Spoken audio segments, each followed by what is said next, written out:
Hello everyone, today I'm going to show you how to get voice chat on Roblox iPad. Simply just tap on Roblox and we will move in the right bottom corner option 3 dots of more, and we will get in settings, tab on it account information.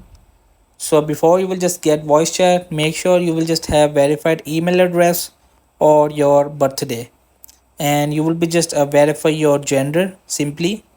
And after you will just verifying all these, you will just go back and just open the privacy content majority, simple as that. And here is the communication.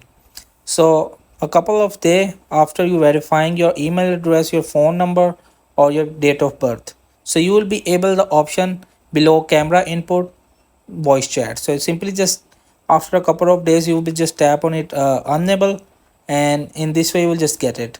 So hope this video help you. Please don't forget to like and subscribe and get notified for more videos.